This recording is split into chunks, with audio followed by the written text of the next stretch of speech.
Welcome back to my channel. ஒரு சாதாரண மனிதனோட நேர்மை அவனோட வாழ்க்கையில மிகப்பெரிய மாற்றத்தை ஏற்படுத்துச்சுன்னா நீங்க நம்புவீங்களா? நம்ம பார்க்க போற கதை ஒரு ஏழை மரவெட்டி. வாங்க கதைக்குள்ள போயிடலாம். ஒரு அடர்ந்த காட்டுல ஒரு சிறிய குடிசையில ஒரு ஏழை மரவெட்டி வாழ்ந்து கொண்டு இருந்தாராம். அவரோட வாழ்க்கைங்கிறது அவ்வளவு சுலபமான விஷயம் கிடையாது. ஆனா அவர் தினமுமே காலையில எழுந்ததும் தன்னோட பழைய இரும்பு கோடாலியை எடுத்துட்டு காட்டை நோக்கி செல்வாரு.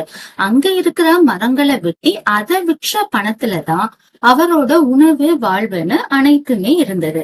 அப்படி ஒரு நாள் அவரு காட்டுக்கு போய் ஆற்றுக்கு அருகில நின்னு மரங்களை வெட்டும் போது அவர் கையில இருந்த அந்த கோடாலி தவறி ஆத்துக்குள்ள விழுந்துருச்சு.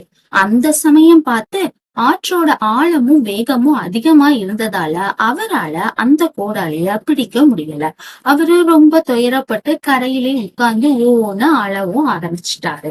அந்த சமயம் பார்த்து நீரோட ஒளியில இருந்து ஒரு தேவதை தோன்றுறாங்க. அவங்க கையில ஒரு தங்க கோடாலியும் மற்றொன்றாக வெள்ளி கோடாலியும் இருந்தன. மெதுவா அந்த தேவதை அந்த ஏழை மரவெட்டி கிட்ட கேக்குறாங்க, இது உங்க கோடாலியா அப்படின்னு சொல்லி. அதுக்கு அந்த ஏழை மரவெட்டியோ இல்லம்மா அப்படின்னு சொல்லி தன்னோட தலைய அசைச்சு உரக்க சொல்லிடுறாரு. இத கேட்ட தேவதை சிரிக்கிறாங்க.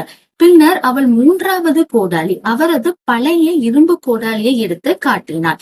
அவரோட முகத்துல உடனே மகிழ்ச்சி மலர்ந்தது.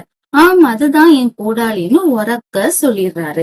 இத கேட்ட தேவதை அந்த ஏழை மரவெட்டியோட நேர்மையை கேட்டு ரொம்ப ரொம்ப சந்தோஷப்படுறாங்க, பிரமிப்படைகிறாங்க.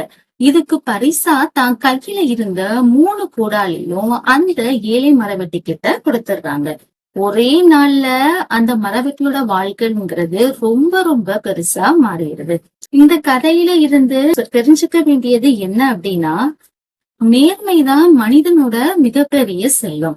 நேர்மை எப்போதும் வெற்றிக்கான வழி. பொய்யால கிடைக்கும் சுகம் ஒரு கணம் மட்டும்தான் நிலைத்து நிற்கும். அதுக்கப்புறம் அது நம்மளை விட்டு போயிடும்.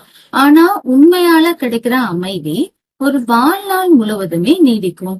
இந்த கதை உங்களுக்கு பிடிச்சிருந்தா லைக் பண்ணுங்க, ஷேர் பண்ணுங்க, மறக்காம சப்ஸ்கிரைப் பண்ணுங்க. நெக்ஸ்ட் வீடியோல பார்க்கலாம். பாய்.